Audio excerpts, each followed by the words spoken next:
It's printed on the wall of the Library of Congress. He has shown you, O man, what is good. And what does the Lord require of you? But to do justice, to love mercy, and to walk humbly with your God. The area that I think this verse applies most to, and the call to do justice applies most to in our day, is the whole issue of public education. One of the great gifts that came with the Methodist revival in England was John Wesley's emphasis on education. It would be the Methodists who would teach them how to read and write and do arithmetic, and they used the Bible as a textbook and supplemented along the way. It's not enough for us to stand on the sideline and wish the public education enterprise to do well. We must do justice. The church, other organizations must enter into the public arena and make it our responsibility.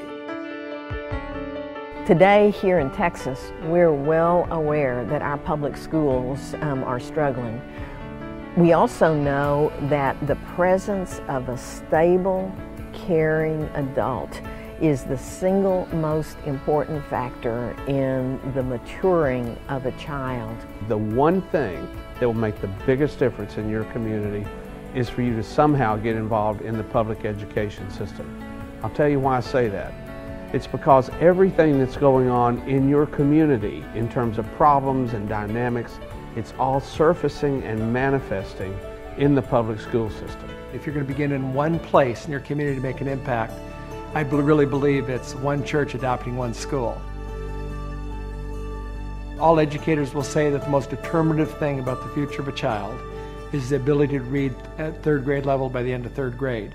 Not learning to read at third grade level is tied to teen pregnancy, to drug use, to incarceration, and poverty. As a 37-year educator, it's really my privilege to encourage you to consider adopting a school. And I'm sure that you're wondering, what does that mean? It doesn't really mean that you are going to be asked to provide lots of money. What it really means is that you're going to be asked to provide the resource of people.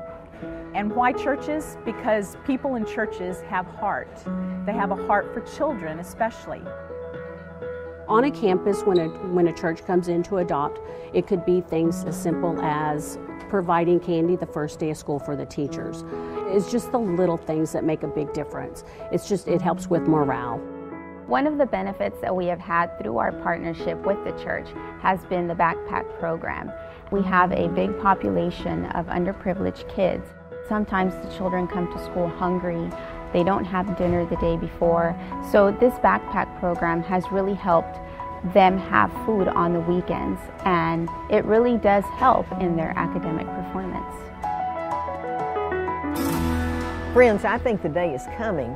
In fact, I think it's already here, when we will judge a church's vitality, and the people who live around us will judge a church's vitality, not only by how many people come to church or the offerings, but by whether in the school next door, in the elementary school, the reading scores went up because of the commitment and dedication of United Methodist people from the congregation next door. Whenever I talk about adoption, it's mentoring. Having those people from outside of our school come in to work with our kids on a weekly basis. 30 minutes is all we expect out of our mentors. Our children look forward to it every week. It could be as simple as playing a game. It could be as simple as reading a book with them. The first year that I did have the church come in to mentor children, our scores went from 85% in reading to 89%. So there was a big jump in the scores. This is not about telling the public schools and the people in the public schools of what to do. This is about talking with them, asking what they need, coming around them, supporting them, undergirding them, praying for them. This is about working in partnership with them. I networked with a lot of principals in the district, and when they found out that I had been adopted by a church, there were some concerns because you hear the separation of church and state, and I really told the principals, It's not like that. They have a mission just like we have a mission, and that's just to make sure all our children are fed and all our children are educated and they're safe at school. Sometimes there's some concern on the part of the churches, are they going to be wanted in the campuses? And of course you are, because you're not going to be in a position where you are going to be proselytizing or preaching. Instead, you're going to be in a position where you are living your faith, where you're showing students and teachers and parents day to day that you care about their children, you care about your broader community. I heard a compelling question. If your church ceased to exist and closed its doors tomorrow, would the community miss you? And I began to think about that. And after 26 years at the same church, I wondered if they would. Since then, we have become involved and immersed ourselves in the community predominantly through the public schools.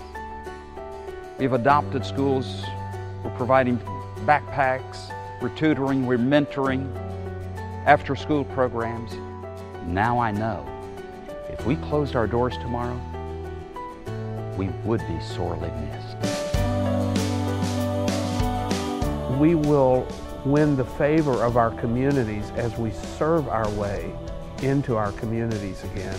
And there's not a better avenue for serving our way into our communities than our public school system. That's how you will be the people of God, partnering with Him in His redemptive mission in your community. And so I encourage you to take that first step. Contact your local campus, contact your local school district, and offer to adopt a campus. If you can't adopt a whole school, adopt a classroom. If you can't adopt everyone in the classroom, adopt the teacher. Supplying them with what they need, supplying them with prayer. I am challenging every single church in the Texas Annual Conference, all 685 of us, to get involved in a public school near them.